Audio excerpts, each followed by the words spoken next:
Being a part of the BGC Toronto Kiwanis community makes me feel proud. You were with the club for quite some time. So what I was hoping to kind of start talking about now is, how and why did you join the club? And what was that journey like? Let's go back to 1978. Okay. So I have 3 older siblings that were also going to the club. But I always had an older sibling who would, they had to watch me. So they would sneak me into the club. So I've been part of the club community literally almost my entire life, when you think about it. And growing up through the club, I had the opportunity to get involved, with leadership at a very young age. Leadership has always been an integral part of club programming. And it wasn't one of those things where they saw that you had to be, a teen to be involved with leadership. They saw leadership from the very start. So that played a big part in who I am today. Ended up becoming a youth volunteer. It was my summer job for, forever, every summer. And then it became a full-time job. I was the program director at one point. I think I held every position except executive director. Why I got involved, having grown up in the Regent Park community. And the club was literally in the middle of school and home. And it was just a natural for me to stop in there on the way and become involved. So knowing that I guess your whole life you've really been with the club in one way or another, I imagine that in some way the club did, change or shape or impact you. Do you want to talk a little bit about what that may be? Yeah, for sure. I mean, it's I know right now you were saying that the opportunity is the key word. And for the longest time, potential was a key word of the Boys and Girls Club movement.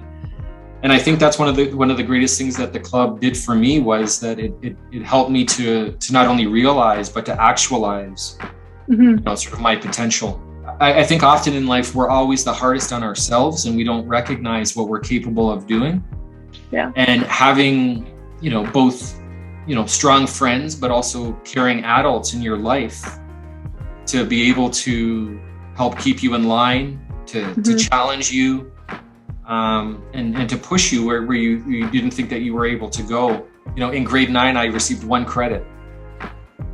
And now I have a degree in social work and a master's degree in education. And I work in a post-secondary institution. And school was not always my favorite thing to do. But somehow through the support of, be it after-school homework programs, scholarships and bursaries that were provided to me, and that helped, sort of provide me with an ability to sustain my education. I became a father at a very young age. I'm just about to turn 48. And I've got a 32-year-old and a 27-year-old. And in many ways, the club was an integral part in helping me raise them as well. And I don't mean that in a babysitter capacity. I mean in helping me become the man that I think I needed to be. It just instilled in me a real sense of community, a sense of belonging. And a lot of those values hold strong to me now and have guided the work that I do as a professional. If you could thank anybody from your time with BGC Toronto Kiwanis, who would it be and why? I've been part of the club for so long, and there are so many people that have impacted my life one way or the other. But I would have to say that staff came and went. As I think of myself as a member, I'll think of this from a member perspective. And there were some staff that were there for a very long time, of course. But I think more of the people that I experienced the club with. And I think that's what most members are going to remember. At the end of the day, it was really the other members that keep you connected and make you feel like you're part of a community. if you were able to sit down with someone who had no knowledge of who we were or what we did, what's one thing you would want them to know about the club? First thing that comes to mind is safe, right? So I would want them to know that it's a safe place that provides, a diversity of programs that enables children and youth to develop and strengthen in the areas that they want to strengthen.